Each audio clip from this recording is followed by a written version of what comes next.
Last but not least, pause or play your romance and assess your alliances. Now, what I mean by that? Now, come on now. Hold on. What, coach? What do you mean by pause or play your romance and assess your alliance? The biggest interest in a lot of our lives is our need for romance, our need for love. So what I mean by pause, some people got to pause that area in their life. I got to pause that area. It's not time for me to be in romance. It's not time for me to be romantic. It's not time for me to date. Because when I started dating and started getting romantically involved with an individual that's not my mate, I started dating someone that's not my mate, and I start getting involved, then I start becoming attached, and I start becoming whatever. You don't have to have sex to have a soul tie. Sometimes just being on the phone with a person over and over again for a long period of time gets you tied to them.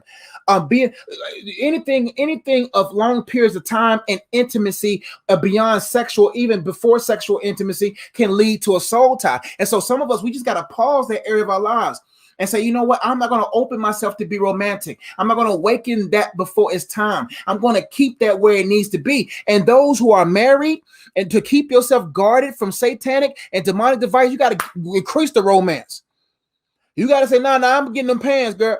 You my wife. We're going to get this romance because I got to make sure that we keep this fire kindled. Now let's go on dates. Let's go do this. Let's keep the romance going. So I don't open no door for the devil to come in. I don't open no door for the devil to get into you. So pause your romance. It's for those who are single. Say, yo, I can't.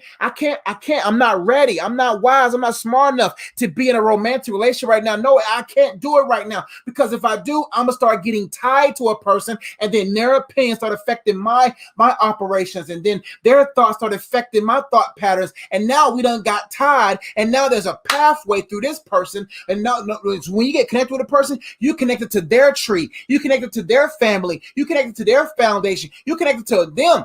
And then when you start becoming best friends and ultimate friends and then all these different types of things, then you start opening doorways and access for demonic devices to come in and say, how can I get them to do things prematurely and get them to potentially birth something in their life prematurely? Now that child that they birthed out of wedlock is growing up with 5 years of dysfunction, and that child growing up with 5 years of dysfunction, and the parents get saved in the 5th year, but that child got traumatic stuff in them from the 3rd year. All of a sudden now you got to go through all these unnecessary pains when you could have just waited. The time you use for waiting is not a waste.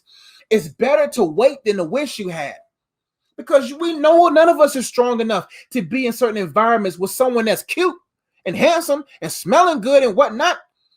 You know what time it is. Them sundresses coming out, fellas. Shorts coming out, fellas. Leggings coming out, fellas. Chestises is coming out, ladies. Biceps coming out, ladies. You see what I'm saying? Gray sweatpants coming out, ladies. You got to guard yourself. Say, I'll put a pause on it. I'm not open to anyone right now. And for those who are married, it's push play on that romance. Do something special for your lady. Do something special for your husband. Do something special for your wife. Get the fire going. Don't let the devil put the fire out, looking for you, causing you to look for somewhere else to get warm. That's what he does. How can I put the fire out? The demons be like, how can I put the fire out in this marriage? How can I put the fire out in this relationship so they can go try to look to get warm somewhere else? Keep the heat in your house.